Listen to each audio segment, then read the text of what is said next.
नमस्कार, स्वागत है आपका स्टार न्यूज प्लस पर। आपके साथ में प्रीता चौहान। आइए अब हम आपको दिखाते हैं आज की बड़ी खबरें। स्टार न्यूज प्लस पर बने रहिए आप मेरे साथ। ऐसी ही बड़ी खबरों को जानने के लिए चैनल को सब्सक्राइब करना ना भूलें। धन्यवाद।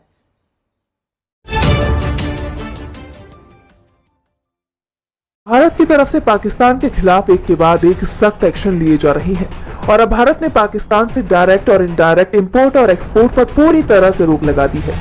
यानी अब तीसरे देश की मदद से भी पाकिस्तान भारतीय सामान को हासिल नहीं कर पाएगा। इसके साथ ही पाकिस्तान के साथ डोक और पार्सल सेवा को भी रोक दिया गया है, जिसके बाद पाकिस्तान के झंडे लगा कोई भी समुद्री जहाज भारत के किसी भी बंदरगाह पर नहीं आ पाएगा।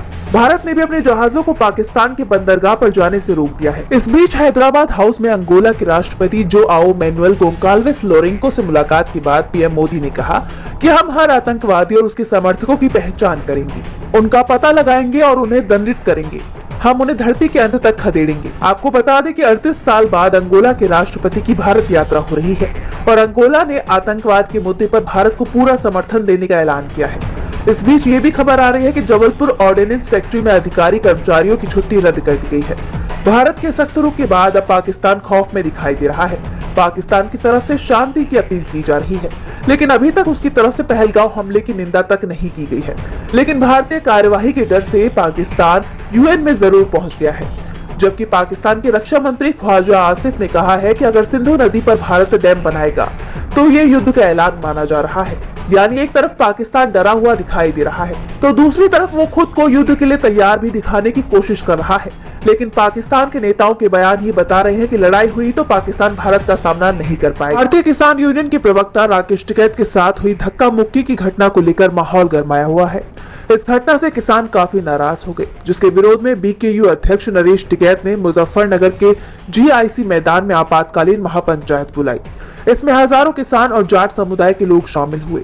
मुजफ्फरनगर में किसान महापंचायत के दौरान राकेश टिकैत के साथ हुई बदसलूकी के मामले को जोरदार तरीके से उठाया गया। महापंचायत में टिकैत की सुरक्षा की मांग उठी और उन्हें मंच पर पगड़ी बांधी गई। राकेश टिकैत ने इसे प्री प्लान साजिश करार दिया और किसान एकता को तोड़ने की कोशिश बताया।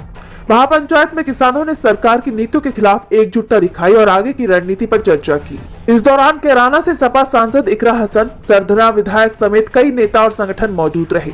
इस बीच मंच पर मौजूद राकेश टिकैत की गर्मी की वजह से हालत बिगड़ गई, लेकिन वो अस्पताल नहीं गए। इस दौरान भारतीय सुप्रीमो नरेश टिकैत ने कहा कि शेर के मुंह में हाथ दे दिया।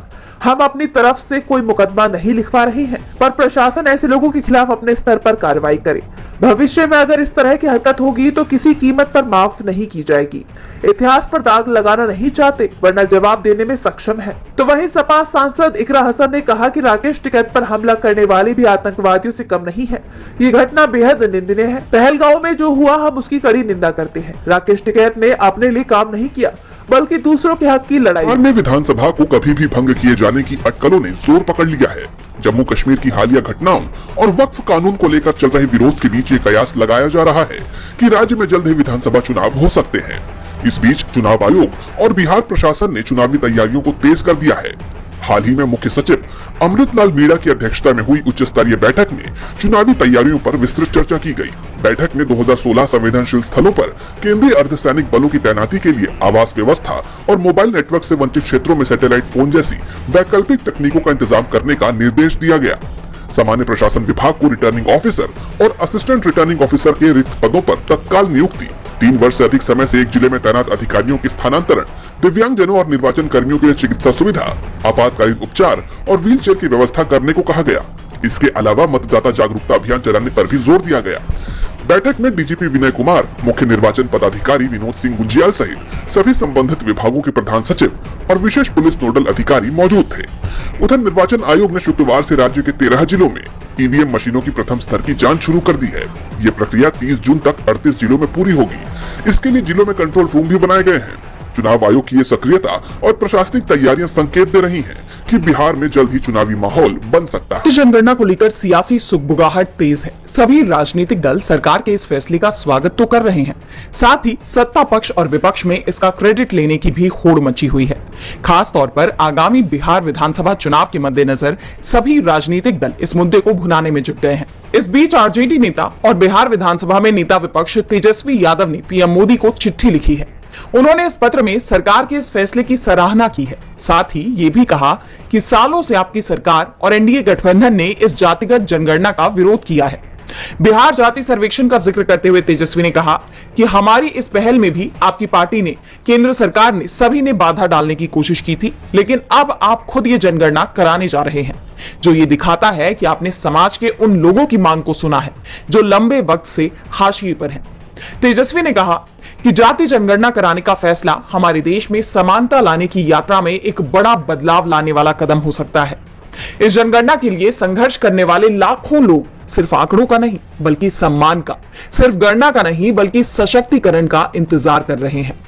इसके साथ ही तेजस्वी ने सरकार को कुछ सुझाव भी दिए, जिनमें निजी क्षेत्र में आरक्षण, अनुबंधों में आरक्षण, न्यायपालिका में आरक्षण, जाति जनगणना के आंकड़ों के आधार पर आनुपातिक आरक्षण, लंबित मंडल आयोग की सिफारिशों का पूर्ण कार्यान्वयन शामिल है।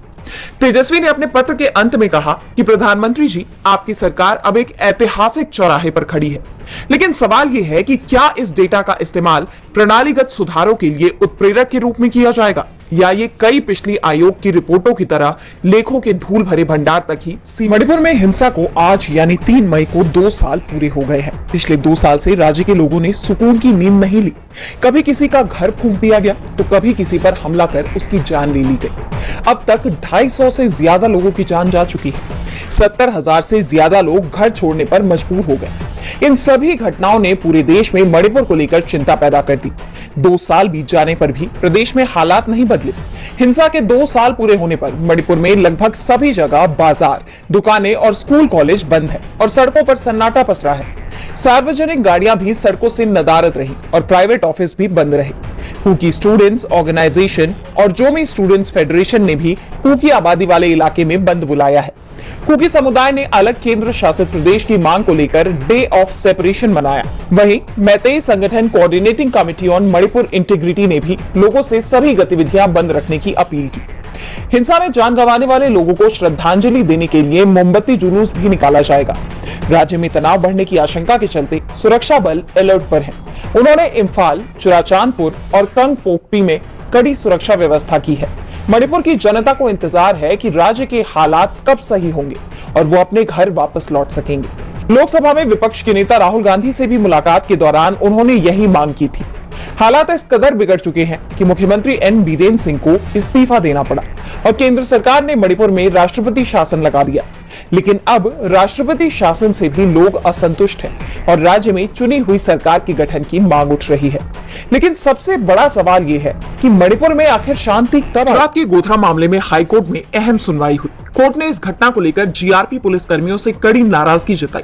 कोर्ट ने कहा कि अगर ये पुलिसकर्मी दूसरी ट्रेन पकड़ने और अहमदाबाद लौटने के बदले अपनी ड्यूटी के मुताबिक साबरमती एक्सप्रेस में सवार होते तो गोधरा स्टेशन के पास ट्रेन में आग लगाए जाने की घटना को रोका जा सकता था।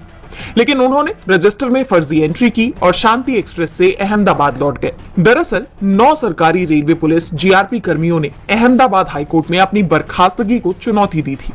27 फरवरी 2002 को इन सभी कांस्टेबलों की साबरमती एक्सप्रेस में गश्त करने की ड्यूटी लगाई गई थी, लेकिन ट्रेन के लेट होने के कारण ये सभी दूसरी ट्रेन से पहले ही अहमदाबाद लौट गए और उसी दिन गोधरा स्टेशन के पास साबरमती एक्सप्रेस के S6 कोच में हिंसक भीड़ ने आग लगा दी। इस घटना में इस कोच में सफर कर रहे 59 यात्रियों की जान चली गई। इसमें ज्यादातर कार सेवक थे जो अयोध्या से लौट रहे थे। मामले में जांच के बाद गुजरात सरकार ने इन सभी पुलिसकर्मियों को निलंबित कर दिया और बाद में सेवा मुक्त भी कर दिया, जिसके खिलाफ उन्होंने हाईकोर्ट में अपील की। लेकिन हाईकोर्ट ने भी साफ कहा कि याचिकाकर्ताओं ने अपने कर्तव्य के प्रति लापरवाही और असावधानी दिखाई। कोर्ट ने अपने आदेश में कहा कि इन्हें इतनी अहम जिम्मेदारी सौंपी गई थी, लेकिन उन्होंने लापरवाही दिखाते हुए शांति एक्सप्रेस से सफर किया। अदालत संविधान के अनुच्छेद 226 के तहत असाधारण अधिकार क्षेत्र का इस्तेमाल न करना बेहतर मानती है। दोनों याचिकाएं खारिज की जाती 3 मई को वर्ल्ड प्रेस फ्रीडम डे पर पेरिस के इंटरनेशनल एनजीओ RWB यानी रिपोर्टर्स विदाउट बॉर्डर्स ने अपनी वर्ल्ड प्रेस फ्रीडम इंडेक्स 2025 की रिपोर्ट जारी की। इस इंडेक्स में 180 देशों के सर्वे में हिंदुस्तान को 151वां स्थान मिला। कांग्रेस ने इस रैंकिंग पर चिंता जताते हुए एक्स पर पोस्ट किया। विश्व प्रेस स्वतंत्रता दिवस पर कांग्रेस हर निडर पत्रकार के साथ है जो सच को दबाने के खिलाफ लड़ रहा है।